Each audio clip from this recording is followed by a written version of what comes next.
Për ndryshe, ne flasim vetëm në emrin ton, apo të kujdo që na ka mandatuar të përfaqësojmë ndonjë gjë, po jo në emër të popullit.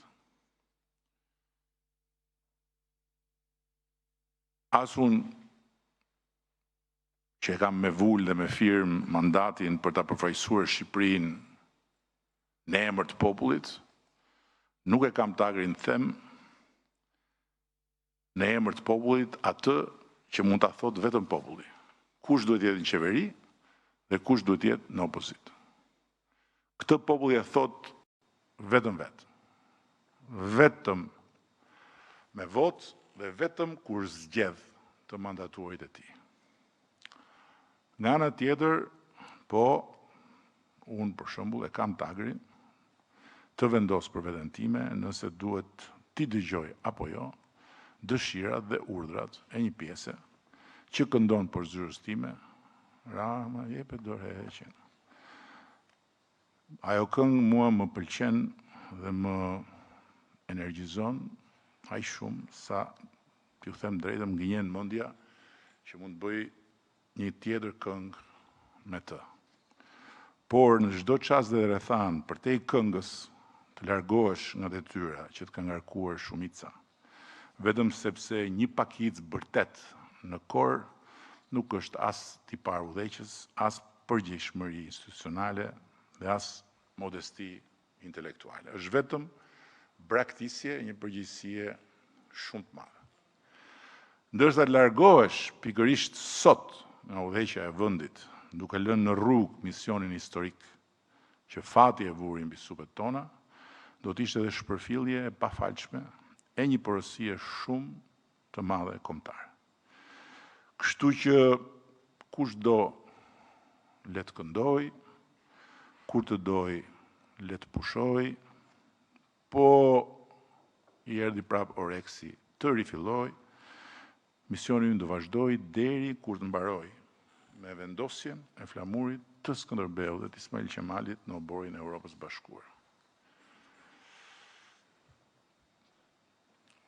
Unë ju kam thënë midis nesh dhe herë tjera, mua nuk më intereson fare roli i kryeministrit si koqëndrim në pushtet.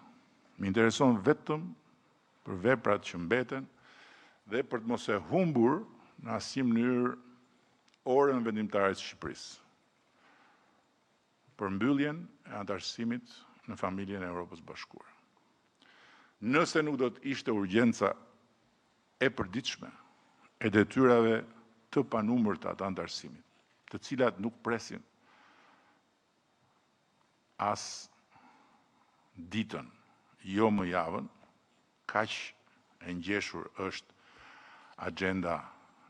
e negociatave dhe kalendari i detyrave që ne duhet plotësojmë, si dhe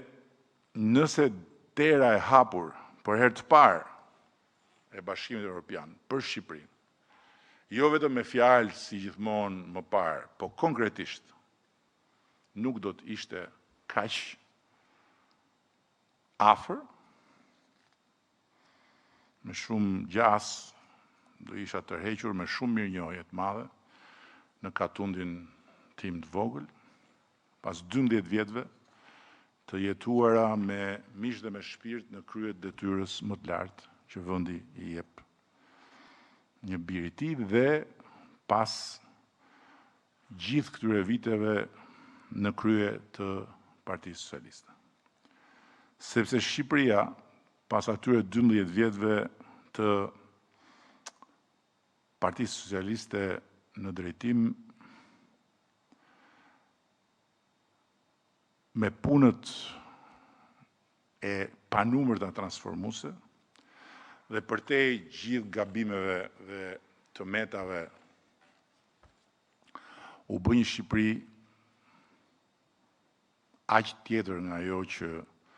morëm në kuriz kur e gjetëm në buzën e Greminës së vitit 2013, sa që pa këtë orën e historisë në dyert e Evropës, mund të quhej me kokën lart misioni përmbushur. Po pikërisht pas gjitha saj përpjekje dhe pune kolosale, dhe tamam kur dera e Europës është hapur realisht, mandati i 4 ishte jo vetëm vazhdimi më i natyrshëm, po e vetmja zgjedhje logjike.